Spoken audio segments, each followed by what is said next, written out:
Assalamualaikum warahmatullahi wabarakatuh. Jumpa lagi kita di acara Dilan Digital Learning bersama saya Muhammad Iswan Umar, SKM, dengan materi pelajaran dasar manajemen lab dan kesehatan lingkungan dengan materi standar kualifikasi tenaga kesehatan dan asisten tenaga kesehatan.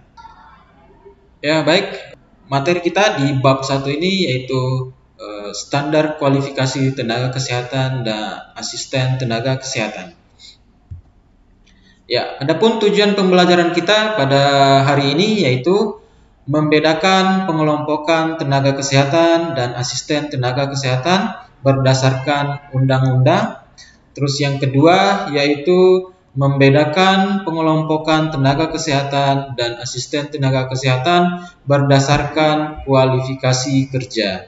Dan yang ketiga yaitu melaksanakan kode etik asisten tenaga kesehatan.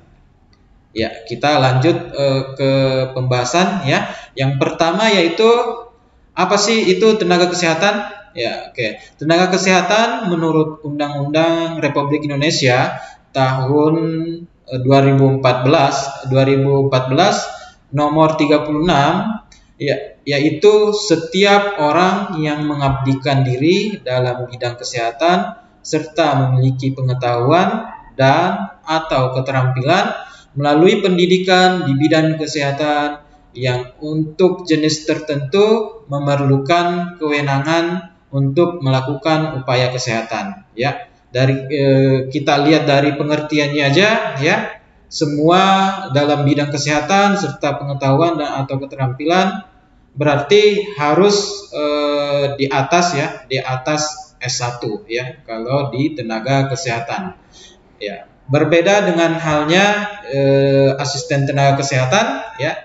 Kita lihat di sini pengertiannya menurut Undang-Undang Republik Indonesia nomor 36 tahun 2014 yaitu setiap orang yang mengabdikan diri dalam bidang kesehatan serta memiliki pengetahuan dan atau keterampilan melalui pendidikan bidang kesehatan di bawah jenjang diploma 3 ya.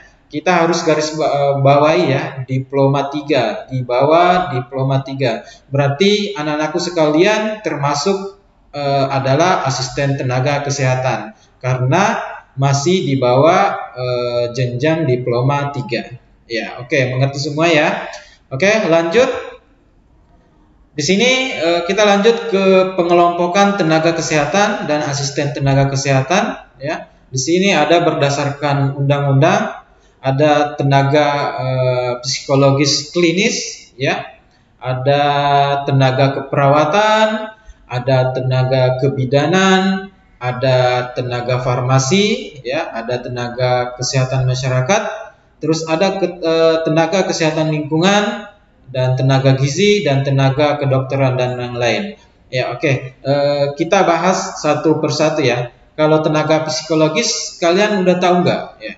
Kalau belum tahu ya, di sini tenaga psikologis klinis ya berarti ilmu yang mempelajari tentang ya kejiwaan ya, psikologis atau kita sering dengar psikiater, ya, psikologi ya seperti itu.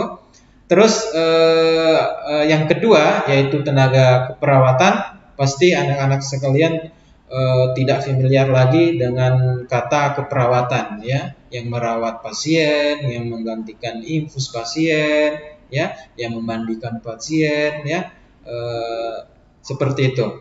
Terus ada lagi yang ketiga yaitu tenaga kebidanan ya. Tenaga kebidanan di sini berfungsi sebagai sering kita dengar yaitu proses persalinan. Kalau kita dengar kata kebidanan berarti pasti menyangkut proses persalinan ya, atau orang yang melahirkan ya. Terus selanjutnya yaitu tenaga farmasi. Tenaga farmasi di sini ada bisanya jadi apoteker ya, atau asisten tenaga apoteker ya, seperti itu. Kalau tenaga dan selanjutnya ada namanya tenaga kesehatan masyarakat ya. Di sini tenaga kesehatan masyarakat yang sering kita jumpai yang biasanya melakukan penyuluhan misalnya ke RT atau kelurahan seperti itu. Terus ada namanya tenaga kesehatan lingkungan ya, yang berkaitan dengan lingkungan ya. Terus ada namanya tenaga gizi ya. Kalau di rumah sakit tenaga gizi ini berfungsi untuk misalnya kalau makanan dari pasien dia yang ngatur seperti apa porsinya ya. Terus lauknya apa, sayurnya apa seperti itu. Terus kalau tenaga kedokteran pasti kalian udah tahu ya, dokter ya yang memeriksa pasien ya. Biasanya dokter itu biasanya didampingi oleh perawat ya seperti itu. Lanjut, ini berdasarkan kualifikasi kerja ya. Kalau 1 sampai 3 itu ada namanya jabatan operator ya. Terus ada namanya 4 sampai 6 itu ada jabatan teknisi atau analis. Terus 7 sampai 9 ada namanya jabatan ahli ya. Oke, lanjut. Di sini ada pengertian dari Standar Kompetensi Kerja Nasional Indonesia atau yang sering kita singkat SKKNI ya. Di sini pengertiannya itu rumusan kemampuan kerja yang mencakup aspek pengetahuan, keterampilan dan atau keahlian serta sikap kerja yang relevan dengan pelaksanaan tugas dan syarat jabatan yang ditetapkan sesuai dengan ketentuan peraturan perundang-undangan. Sementara itu kompetensi kerja adalah kemampuan kerja individu yang mencakup aspek pengetahuan, keterampilan dan sikap yang sesuai dengan standar yang ditetapkan ya. Oke, maka kita itu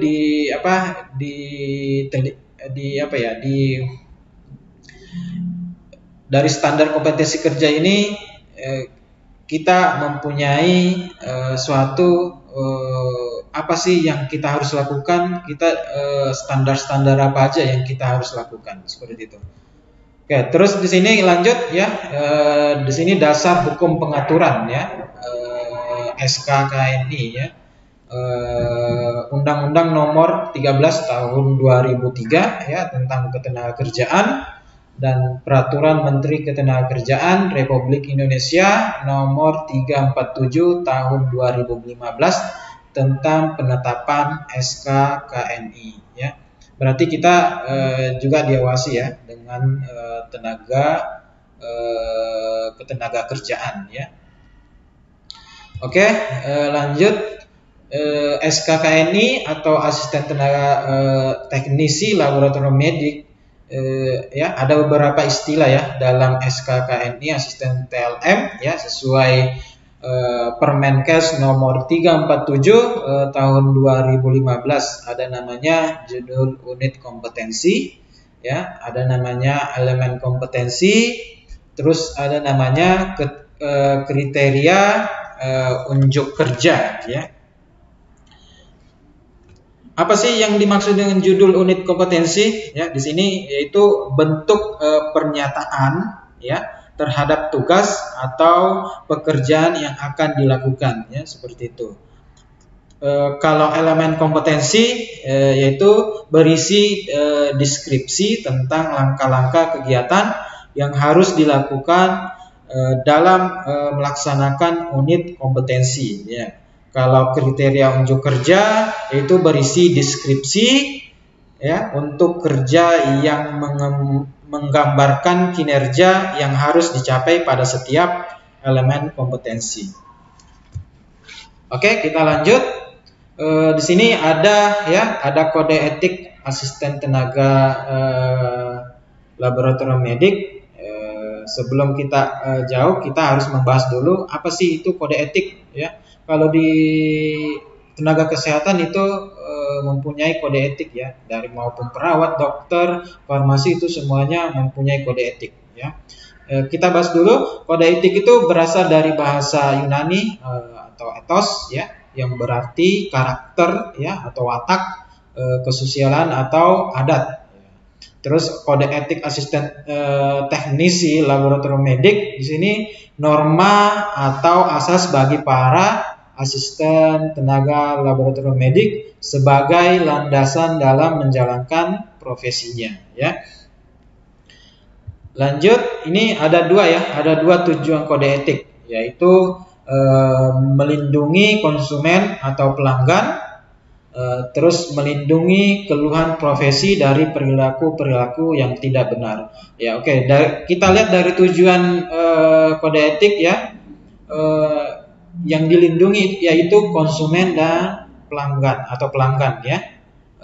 Bagaimana kita di situ kita lihat bagaimana kita menyambut pelanggan ya pada saat di dalam lab ya, seperti itu. Bagaimana kita menjamunya, mempersilahkan mempersilahkan duduk ya, seperti itu. Oke, lanjut. Ini ada etika profesi memiliki 3 dimensi utama ya. Ada namanya keahlian, terus ada namanya keterampilan dalam berkomunikasi, terus ada namanya profesionalisme ya.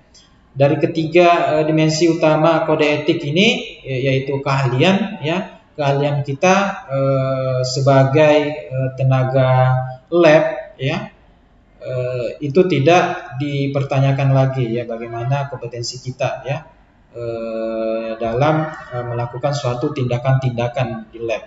Terus ada namanya keterampilan dalam berkomunikasi. Bukan hanya keahlian aja ya, tapi bagaimana kita berkomunikasi yang baik dan benar ke konsumen atau pelanggan ya. Karena komunikasinya tidak berjalan lancar, bisa aja terjadi ada namanya discommunication ya, kalau dalam pelajaran komunikasi ya, seperti itu. Terus ada namanya profesionalisme ya, seperti itu. Kita harus, kalau profesionalisme di sini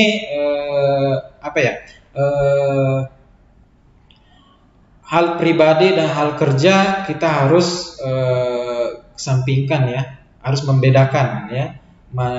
Pada saat di lab masalah pribadi tidak boleh dibawa-bawa ke dalam lab ya, seperti itu. Oke, terus kita lanjut ke tujuan kode etik, ada yaitu melindungi konsumen atau pelanggan dari kemungkinan dirugikan oleh kelalaian bagi secara disengaja atau tidak disengaja dari kaum profesional ya. Berarti di sini konsumen dilindungi ya. Apabila terjadi kesalahan yang dilakukan oleh asisten lab atau tenaga lab, itu bisa aja terjadi pelanggaran, bisa kena hukuman atau bisa jadi dipecat dari pekerjaannya. Oke, terus yang kedua yaitu melindungi keluhuran profesi dari perilaku-perilaku yang tidak benar ya. Kita menjunjung di sini ya, menjunjung nama baik dari asisten tenaga lab. Kita tidak boleh mengotori nama baik dari asisten tenaga lab, seperti itu. Terus di sini lanjut ke dimensi utama etika profesi ya. Ada keahlian yaitu pengetahuan nalar atau kemampuan dalam asosiasi dan terlatih. Dan yang kedua yaitu keterampilan dalam berkomunikasi ya, baik verbal atau non verbal ya. Terus profesionalisme ya, di sini tahu apa yang harus dilakukan dan apa yang sebaiknya tidak dilakukan ya, sama tadi yang di depan. Nah ya, terima kasih, itu aja yang bisa saya sampaikan. Mohon maaf kalau ada salah kata. Sekian dari saya pembahasan untuk hari ini. Mudah-mudahan bermanfaat bagi kita semua, lebih pada saya pribadi ya. Sekian dari saya. Assalamualaikum warahmatullahi wabarakatuh.